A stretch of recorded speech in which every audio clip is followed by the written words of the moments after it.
Toto moje vystúpenie nie je pripojením sa k žiadnym požiadavkám ani k žiadnemu hnutiu. Ja si totižto myslím, že to, že sme nespokojní s niečím, čo sa v tejto krajine deje, je dostatočným dôvodom na to, aby sme protestovali a nepotrebujeme na to formulovať žiadny politický program.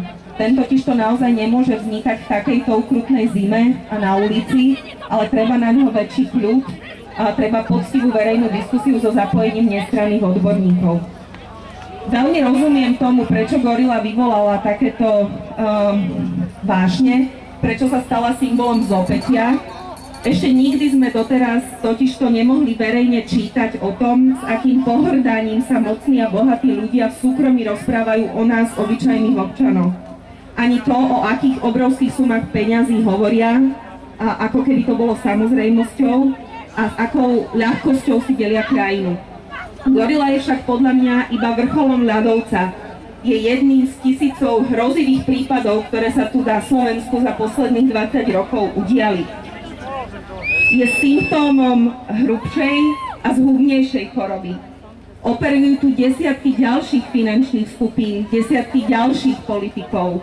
Mocní si zvykli, že ich svojvôľu my, občania, nezastavíme a doteraz sme žiadnymi takýmito masívnymi protestami nezastavili.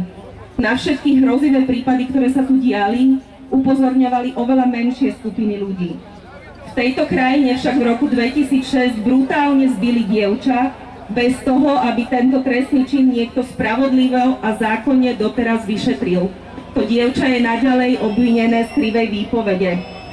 V tejto krajine bolo možné bez trestu uniesť prezidentovi syna, prijať na školu nezákonne študentov, ukradnúť štátny majetok v nepredstaviteľných rozmeroch, ale aj obyčajné byty obyčajným ľuďom.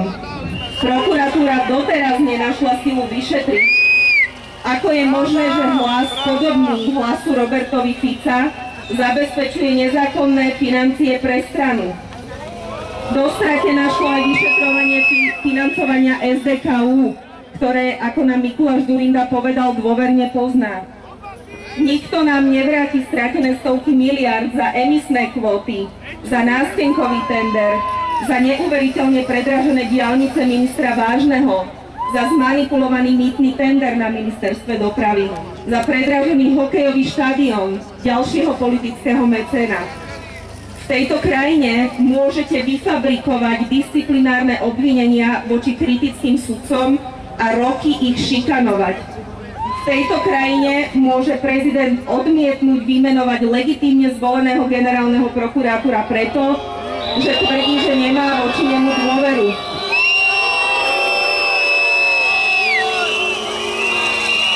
Máte pravdu! V tejto krajine môže súdnictvo viesť človek, ktorý má priateľské väzby s trestne stíhaným zločincom a údajnou hlavou albánskej drogovej mafie.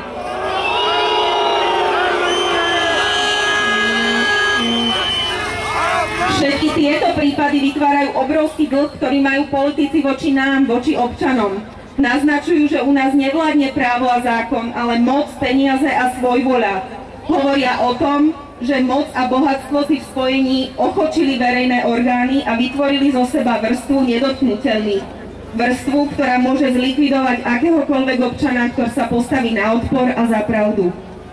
Kým neoslobodíme verejné inštitúcie a orgány činné v trestnom konaní spod nadvlády úzkých skupín mocných a bohatých, nevyšetrí sa bohužiaľ ani kauza Gorila.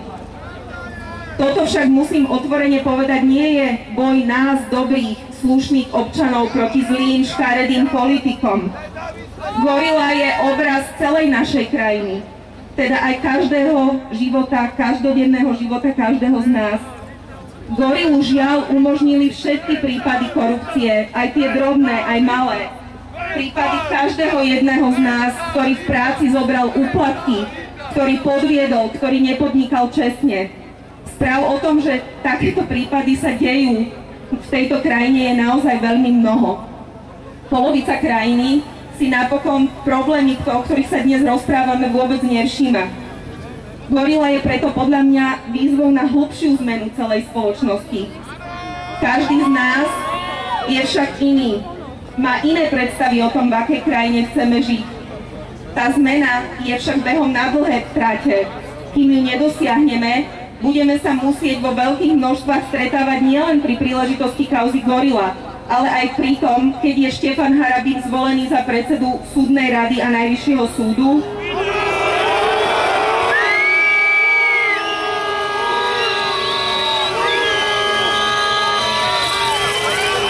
Pri obrovských tendroch, zmanipulovaných tendroch, pri porušovaní práva prezidentom Gašparovičom, pri prípadoch, akým je zbitie Hedvigy Malinovej.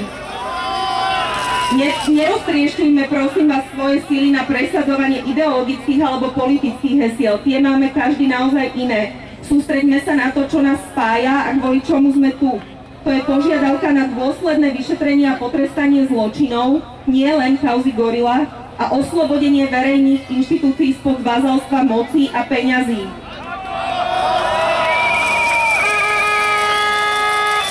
A ešte mi dovolte, prosím vás, na záver zreprodukovať krátky odkaz alebo krátky nápad Michala Kaščáka. Nás je tu veľmi mnoho. Prípad Hedvigy Malinovej, ktorý som tu párkrát spomínala, hovorí o tom, že toto dievča bolo vo svojom boji samé. Stálo proti obrovskej moci samé. Prosím, zatlieskajme ľuďom, ako je Hedviga Malinová, zatlieskajme ľuďom, ako je Zuzana Melikerčíková, ktorá upozornila na nezákonné prijatie študentov na právnickú fakultu. Zatlieskajme sudcom, ktorí rokúce veľmi statočne bojujú naproti šikanovaniu, naproti disciplinárnym konaniam. Zatlieskajme všetkým ľuďom, ktorých zatiaľ táto krajina za boj za spravodlivosť a právo trestala. Ďakujem.